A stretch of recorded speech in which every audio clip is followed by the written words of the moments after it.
this is a quick demonstration video. Hopefully, show my video editing skills and presentation.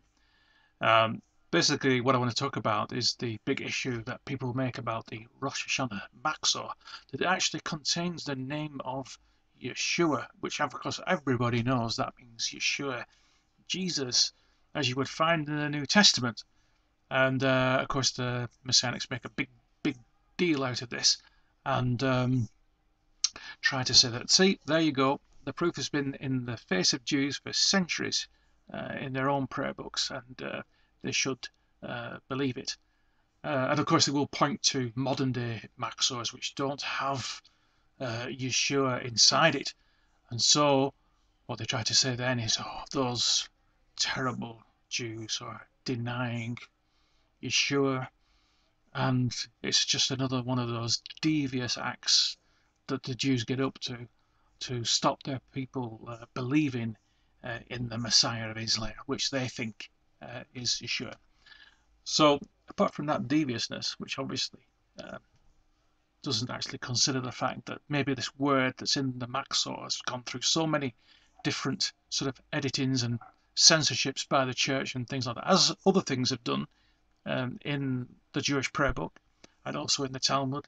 The church quite happily went in and edited things and told them to change them and chop it out and all sorts of stuff. Actually, it could well be that the reason why modern day Maxorim don't have this in, because basically people don't know what it actually means. So in order to not sort of cause confusion, it could be equally argued that they just took it out because it was simply confusing. But of course the messianics are having none of this. Okay, the next slide will show a little bit more of what they're trying to get at from an actual, you'll see an actual page of a Maxor.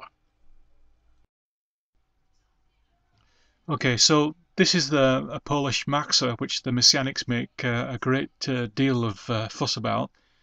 Basically on the page are the soundings of the shofar, the different sounds that need to be played on the shofar. And then in between the sounds are prayers. And so this is one block of prayer. This is another block of shofar blasts. And then another prayer, which is marked with a blue box. And then what the messianics do is they zoom in on this particular section of the prayer in this red box here. And they said that this word here, this first word, is Yeshua. The problem with it is that these two marks here are not double yods, but in fact are marks used to indicate an abbreviation, so that this word, whatever it is actually much bigger, and somehow the reader of this prayer is to understand what this actually means. And then the rest of the prayer goes Sar Hapanim, the Sar Metatron, and Metatron is the name of the angel. So what they're trying to say with this thing is that, look, Yeshua is in the Jewish prayers, and they've been saying it forever and ever, and they make a big fuss out of that. So that's one example of a Polish Maxor. In other Maxors, you'll find that actually this double mark is missing, and it does indeed read Yeshua. So I suppose the question is, if it does read Yeshua, what does it actually mean? Okay, so there's really one word that I really like in trying to solve this mystery, and it's the word called context.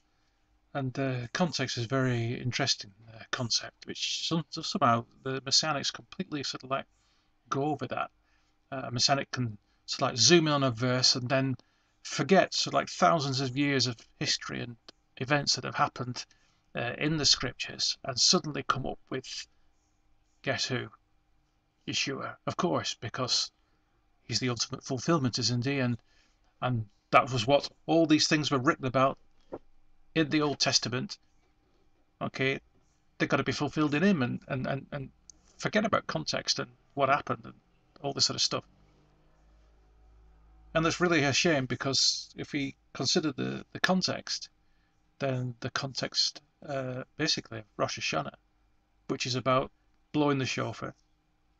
And these days we know we blow the shofar in the synagogue, and we sort of like tend to be sort of like removed from originally what happened. And what happened was that in days gone by, when we had the temple, the shofar was blown in the temple by the priest.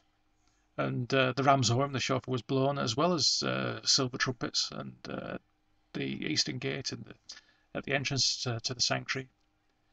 And so this is an interesting part to this, that the priest blows the shofar. So is there an example? Can we find somewhere in the scriptures where a priest might be referred to, and possibly a priest by the name of Yeshua? Well, let's have a look. I'll show you in the next clip. Well, here we have a remarkable piece of context. It's found in the book of Ezra, chapter 3, and basically Ezra talks about the time after the return from the Babylonian exile. The temple wasn't quite yet rebuilt, but nevertheless there was a particular character who was able to actually offer sacrifices on the altar of God. And this particular priest was the name, surprisingly enough, Yeshua. Okay, it's quite amazing when you think about it. They've come back. The Jews have come back from the Babylonian exile. They're under all sorts of pressure. They're trying to get things going, and here we are. We have a significant event happening.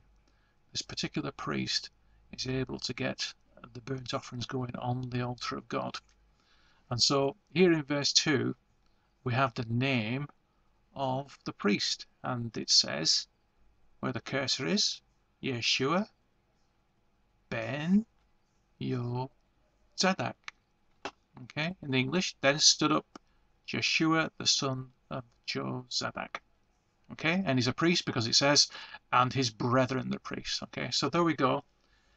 There's a possible allusion. So maybe when the Jews are reading those Rosh Hoshana machzors, they weren't thinking of the Jewish Jesus, although maybe they might have been under some pressure from the Christian censors who used to censor their prayer books and used to censor the Talmud.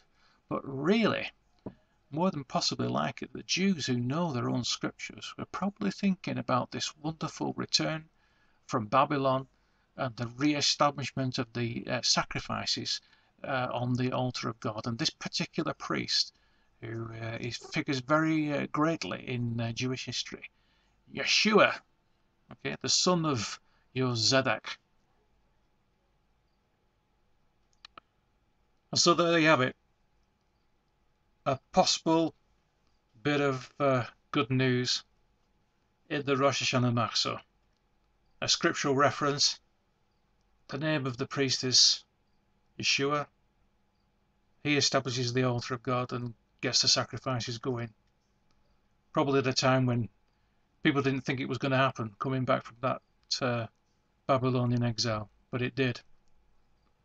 And this pattern we see repeated over and over in the Jewish scriptures of being exiled and returning.